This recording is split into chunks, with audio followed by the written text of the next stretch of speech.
Hello everybody, my name is Ray. Welcome to the Evangelical Dark Web. Today we're going to be talking about the Lutheran Church Missouri Synod and their stance on critical race theory. They took a stand on critical race theory last week during their convention, and it is a woefully inadequate stance they took. It was not a good position that they took. It is a very weak position. We're going to talk about this story.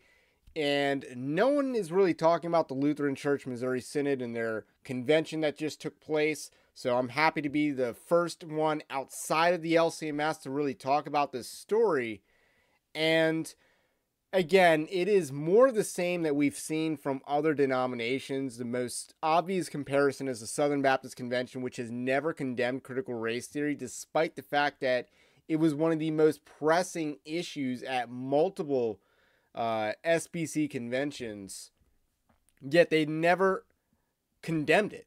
So the Lutheran Church Missouri Synod does name critical race theory in a resolution. We're going to dive into that resolution and why the language is so ridiculously inadequate. So we're going to get into that, but first I want to let you know Evangelical Dark Web is a Christian news gathering and commentary ministry. You can support us over at evangelicaldarkweb.org/join. Like I said, no one else outside of like the LCMS Pravda is covering this story, and they're covering it poorly. So we got to do some legwork here. So you can support us at evangelicaldarkweb.org/join, Patreon-like system.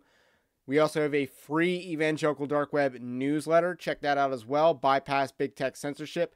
But the least you can do, like this video, subscribe to the channel or podcast if you are new. That really helps with the magical algorithm. So let's dive into this article that I wrote that's going to be our guiding piece.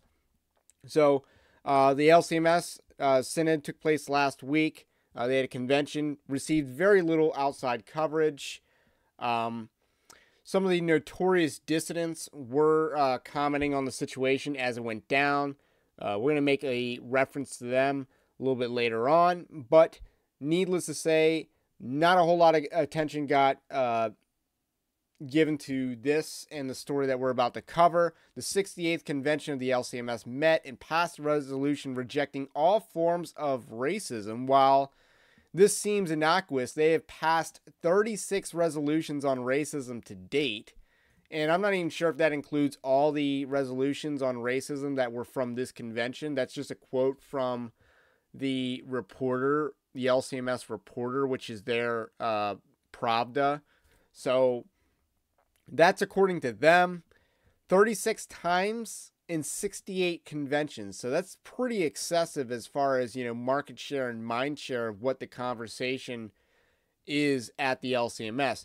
Yet this resolution 11.2a is unique in that it attempts and fails to address critical race theory, diversity, equity, and inclusion, and Black Lives Matter. Instead, it actually coddles these ideologies with a single exception. So we're going to read a couple of the whereases and one of the resolves because, again, we're going to read like 5 of the whereases, I think. So, whereas the contemporary movements, methodologies, and ideologies that seek to address racism, such as Black Lives Matter, diversity, equity, and inclusion, and critical race theory. These are BLM, DEI, and CRT, respectively.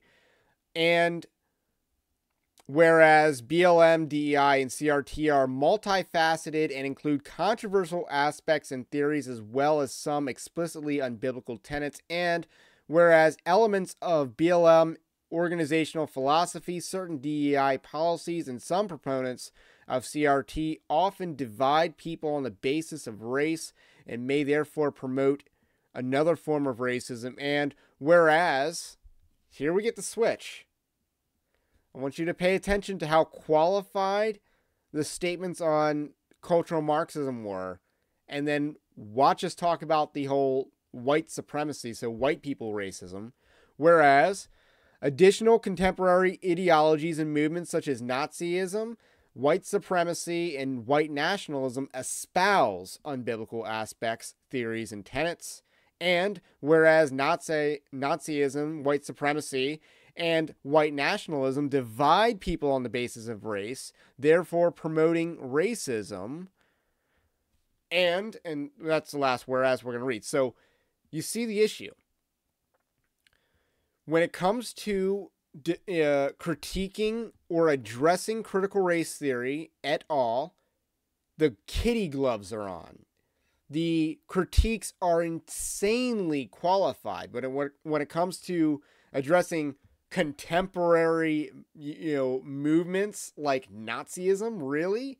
Nazism's contemporary in 2023? Like, this is 1930s Germany? Like, that's when Nazism was a, legitimate movement. Now, they're not talking about Ukrainians here. So, like I said, the key issues are found in the language regarding the liberal ideology. The resolution assumes critical race theory et al. Seek to address racism. They don't seek to address racism. They seek to advance racism. Additionally, they include aspects and theories as well as some, they include aspects and theories as well as some unbiblical tenets. So, including and then some unbiblical tenets. Whereas when they talked about Nazism and white supremacy and white nationalism, it's espouse unbiblical aspects. They didn't qualify their critique of, white nationalism, whatever that is. They didn't qualify that. Instead, they qualify their critique of critical race theory. Moreover, some proponents of CRT often divide people by race. Really? Just some of them? So the way that Lutherans deal with the niche to non-existent neo-Nazi movement, again, it's niche to non-existent, specifically in regards to most prominent Nazis are probably Feds, so it's niche to non-existent, compared with the rampant cultural Marxism that is loaded in their denomination, demonstrates a lack of seriousness in their resolve.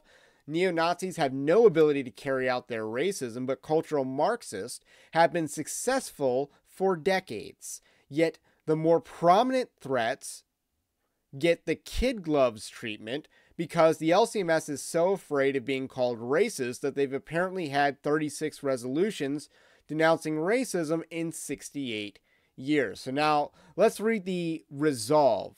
There is half of a resolve that addresses critical race theory. Half.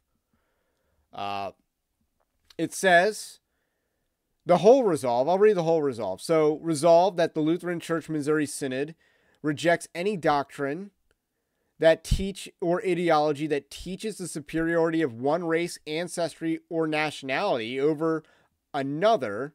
I'm going to pause right there because I got to say, that's kind of like a multiculturalism thing. Are we not allowed to teach that different, cultures are better? I'm a little confused on that one. Or I want clarification. I'm not necessarily confused, but how much of this started. It was all the multiculturalism was what preceded the whole social emotional learning in public schools and stuff. So we got to pay attention to the past language. Just like last week, how we talked about how they used to say equality, equality, equality, and then they switched to equity. We got to pay attention to the past language, and we got to make sure we're not just adopting liberalism from 10 years ago. So, or that teaches that an individual is inherently racist or oppressive because of his or her race, ancestry, or nationality. So that's the condemnation of critical race theory et al.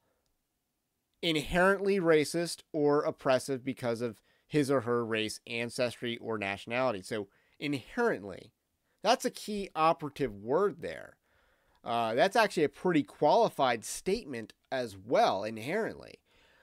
So the lone critique of critical race theory et al. Is half a resolve.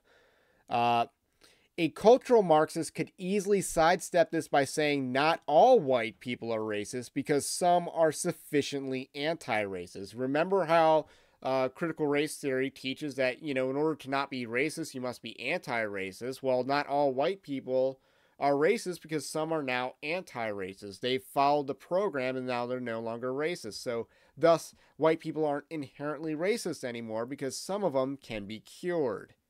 So there's so many ways to weasel around this because these are weasel words.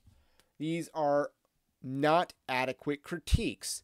Furthermore, you could view, the idea that all white people are racist. That's either a starting premise of critical race theory or the logical conclusion of it, depending on where you dive into the ideology. But that's not the only issue with critical race theory. Its solutions are bad. Its ability to identify problems are bad. And as we'll see, the critical race theory method of identifying problems is embraced by the Lutheran Church Missouri Synod in other areas. So we're going to talk about that momentarily, actually right now. So recently, the LCMS published an article calling the denomination too white. This was not a video that I did, but it was an article that I wrote, I believe, on a Saturday, and this was one of the most popular articles of this summer. It got picked up by conservative media. Fun fact. So it was July's most read article, and it dealt with a professor emeritus. I want to say emeritus like it's a disease, but a professor emeritus of an LCMS seminary basically wrote the denomination's too white. The country's not too white. We need to change with the times, man. Even though the LCMS has plenty of natural avenues for advancing without trying to say, how do you do, fellow urbanites in cities that don't really have a whole lot of, Germanic ancestry that is the bread and butter of the LCMS. Certain denominations in the United States are tied to certain European ethnic groups. Like the LCMS has a large German heritage. The Evangelical Free Church of America has a large Swede heritage. The Christian Reformed Church has some Dutch Reformed heritage as well. So a lot of these denominations have a European ancestry, a unique European ancestry, and there's nothing wrong with that. It just seems a little far-fetched to assume that, inner city Black America is going to embrace Lutheranism all of a sudden. Because I'm not a Lutheran myself, so, you're not going to win me on the theology. So what are they going to win them to? That's a good question. So, additionally, we've talked about Ryan Turnipseed in the past on this channel, specifically as it relates to Chris Roseborough, a not LCMS member, but nonetheless a confessional Lutheran, condemning and joining the LCMS establishment and condemning Ryan Turnipseed for pointing out how the liberal drift is evident in the latest essays and essays in the catechism and all the annotations to Lutherans' larger catechism as well. So they also had some essays that involve contemporary applications of Lutherans' commentary and stuff like that. And again, one of the key screenshots that was in the famous Ryan Turnipseed thread from January includes the fact that they condemn gentrification as bad. He has multiple screenshots that just emphasize how the Lutheran Church is embracing critical race theory and social justice, all these liberal terms, because that's the movement of the denomination. They are going woke, but they're in such denial about going woke that it's why they're going woke really fast, in my opinion. So the LCMS, how do they respond to these friendly criticisms of Ryan Turnipseed that were made on a tweet thread? And he even advocated, hey, let's be friendly and email these concerns to your local friendly neighborhood Lutheran and all that other stuff. And they basically wanted to crack the whip on them. This is a denomination that is very top heavy in age, very up there in years, and they're condemning and, bringing the Inquisition down on a college student. So that's the LCMS for you. So in June, the LCMS president, Matt Harrison, won re-election. The runner-up in that race was supported by the woke faction of the LCMS and received over 30% of the vote. This is another article that I covered LCMS thing. This was back in June. Clearly, if this resolution condemned critical race theory, it would not have received 91.24% of the vote. So if it was an adequate critique of critical race theory, it would probably not have passed. But instead, it was an inadequate critique. It was toothless. It was weaselly. It allows the evil people to weasel out of it. It passed with flying colors. So in 2021, the Southern Baptist Convention failed to address critical race theory and similarly coddled it by failing to address the ideology by name. Even worse, the LCMS addresses critical race theory by name but offers an inadequate critique, ultimately shielding its proponents in their denomination from criticism. So that is the story here. So that's what's going on in the LCMS. I know someone asked that I do more coverage of the LCMS and critical race theory and how they're addressing it. Well, this is the bombshell of how the LCMS is addressing critical race theory. They are late to the game and they are inadequate. They are years late and dollars short. This is an inadequate critique. I award them no points, and may God have mercy on their soul. Have a blessed day. Let me know what you think about what I think, and we'll catch you on the next one.